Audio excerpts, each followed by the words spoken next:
righteous indignation. A lot gets explained here.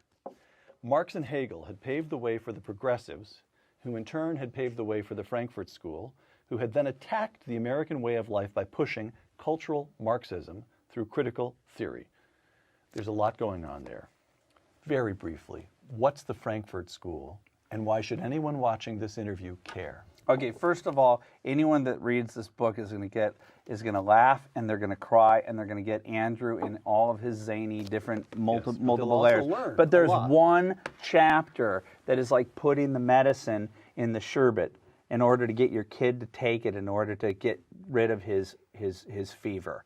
And to me, my one discovery, my one great epiphany, my one aha moment that I said, I got it. I see what exactly happened with in this country.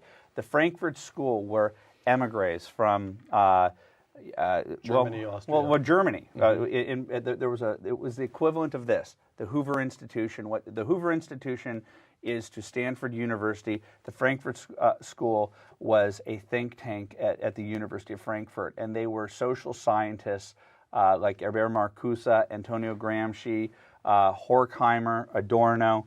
These were all a bunch of guys in the middle of World War II who had suffered in Europe, 2 world wars in a row, and they had been fighting. They had been fighting the Nazis, and they were trying to figure out another aspect of how to how to spread Marxism around the world. You could go to Bolivia, you could go to Bulgaria, and you could go to the peasant class, and you could say, let's flip this place. The Marxist-Stallman argument of getting the workers to get upset at the owners was very easy, but not in America, where the middle class was invested in their productivity, invested in the concept that they could have their own small little American dream, a white picket fence, that they could invent something and go from one generation to being dirt poor to being an owner within a very quick period of time. And what these guys figured out when they came to the United States, and Adorno is the one that drives me the most crazy. He came out to California, and I think it was Bertolt Brecht, the East German playwright, moved to Santa Monica in the 1940s at the height of the Golden Age. Think about this. These guys left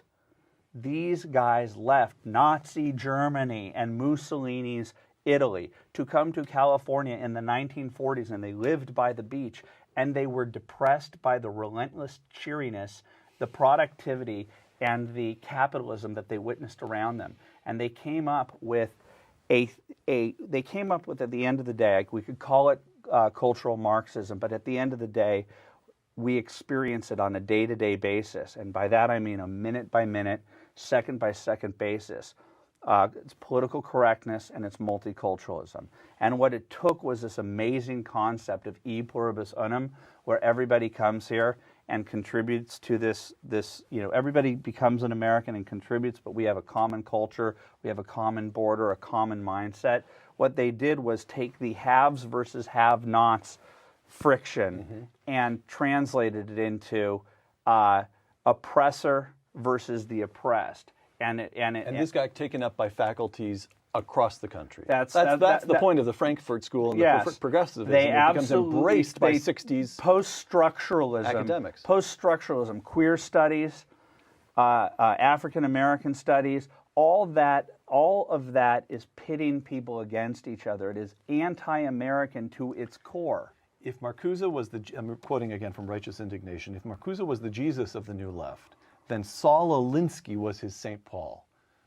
Again, let me just put it to you in simple terms. Who's Saul Alinsky, and why should anyone watching this interview care? Well, Hillary Clinton wrote her senior thesis on Saul Alinsky at Wellesley. Barack Obama is an acolyte of Saul Alinsky. He created the concept of community organizing, and what he did, as I argue in this book, is he took all of this ethereal claptrap, this Noam Chomsky-like jargon that the average person couldn't understand. Herbert Marcuse is very hard to read. Right, it's all impossible to read.